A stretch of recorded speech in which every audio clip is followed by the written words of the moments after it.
Svona, hvernig svona dagurinn eftir þennan leik við Grænhöfða Eyjar? Bara góður. Við bara sáttir með að hafa unnið og komumst allir meiðslalausir út úr þessu leik, þannig að við erum bara vöknuðum bara glaðir í morgun og undirbúa okkur í dag undir Kúbu. Hvað svona getið þið tekið með ykkur út í næsta leik sem að verður, hugsanlega að mörgu leyti svipaður?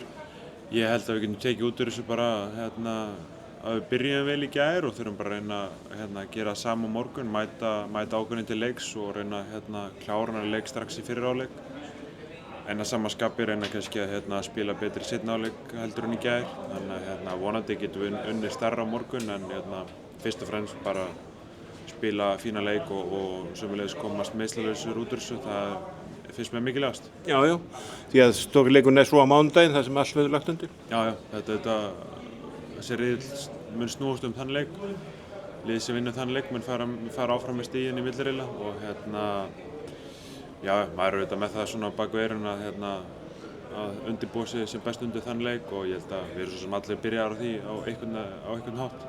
Þannig en það þarf að klára nú Kúbuleik fyrst. Já, og svona það er lið sem að kannski fáir þekkja í sjálfum sér.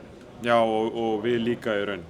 Maður þekkir frekar þá þessa Kúbuleikmenn sem hafa verið að spila fyrir aðrar þjóðir. Margir náttúrulega spila fyrir Portúgal, en við höfum eftir að kíkja á eitthvað vídeo í dag frá þeim og þá sjáum við betur hvernig þetta lítur út, en ég svona fyrirfram gerir ráð fyrir svipuðum leik og í gær. Þannig að það er svona að reyna að ná heilstiftari leik kannski fyrst og fremst. Það er nú svona datt svolítið botninn úr þessu eftir kannski 10 mínútur seinna hálfleik í gær. Já, við viljum auðvitað, ef við höfum tækifæri á því að vinna lið með 15 eða hvað á 20 mörkum eins og Höfðaleg geta gerst í gær, þá viljum við auðvitað gera það og það hefur verið hjá okkur síðustu árun allt og mikið það að þegar við höfum tækifæri á að loka leikjum og bara ganga frá andstæðingnum, þá höfum við klikkað á því og ég held að komið tími til að við gerum það einu sinni.